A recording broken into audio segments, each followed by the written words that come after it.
Hi viewers, welcome back to the channel. ఈరోజు వీడియోలో Indian stock మార్కెట్లో ఉన్న స్టాక్ ఎక్స్చేంజెస్ గురించి తెలుసుకుందాం. ఈ స్టాక్ ఎక్స్చేంజెస్ వరల్డ్లోనే some of the biggest and oldest stock exchanges. First and foremost BSE అంటే బాంబే స్టాక్ ఎక్స్చేంజ్ గురించి చూద్దాం. ఇది ఏషియాలోనే ఓల్డెస్ట్ స్టాక్ ఎక్స్చేంజ్. ఇది ముంబైలో ఉంది. దీన్ని 1875లో స్టార్ట్ చేశారు. ఈ BSEలో 5000+ కంపెనీస్ ఉన్నాయి.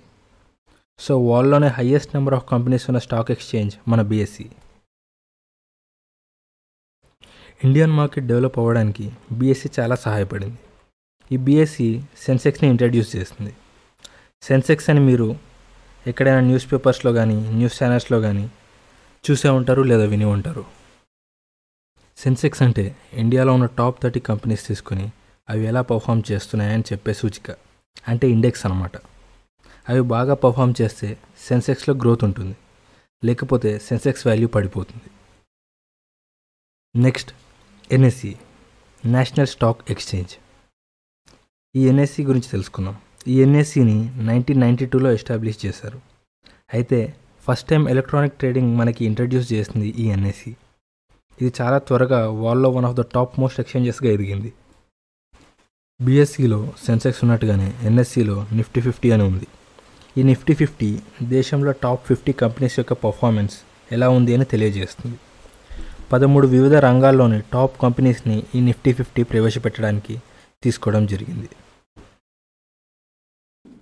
ఈ NSE ఇంకా BSE కాకుండా దేశంలో ఇంకా వివిధ స్టాక్ ఎక్స్చేంజెస్ ఉన్నాయి. ఇవి NSE అండ్ BSE ప్రాముఖ్యత పెరిగినప్పటి నుంచి వాటి ప్రాముఖ్యత తగ్గిపోయింది. అయితే లోకల్గా ఎకనామిక్ గ్రోత్కి ఆ స్టాక్ ఎక్స్చేంజెస్ ఇంకా సహాయపడుతున్నాయి. వాటిలో కొన్ని Calcutta stock exchange, Madras stock exchange, Ahmedabad stock exchange. ముందుగా కల్కట్టా స్టాక్ ఎక్స్చేంజ్ చూద్దాం. ఇది 1908లో స్థాపించారు. ఈ స్టాక్ ఎక్స్చేంజ్ ఇండియాకి ఈస్ట్ సైడ్లో ఎకనామిక్ డెవలప్మెంట్కి ఇంపార్టెంట్గా నిలిచింది.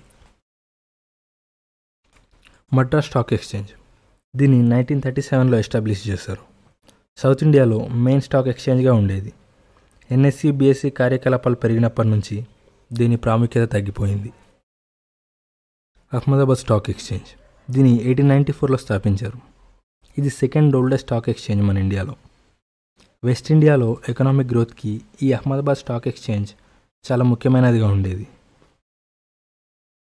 ఇప్పుడు కమోడిటీస్కి సంబంధించిన ఎక్స్చేంజెస్ ఏంటో చూద్దాం. ఇండియాలో కమోడిటీస్ అంటే గోల్డ్, సిల్వర్, క్రూడ్ ఆయిల్ ఇలాంటివి ట్రేడింగ్ చేయడానికి MCX అండ్ NSDEX ఉన్నాయి. MCX అంటే మల్టీ కమోడిటీ ఎక్స్చేంజ్. దీన్ని 2003లో స్థాపించారు. ఈ MCX వస్తువుల ధర నిర్ణయించడంలో సహాయపడుతుంది. ఈ ఎక్స్చేంజెస్ అన్ని రూల్స్ అండ్ రెగ్యులేషన్స్తో నడవడానికి SEBI వీటిని పర్యవేక్షిస్తుంది.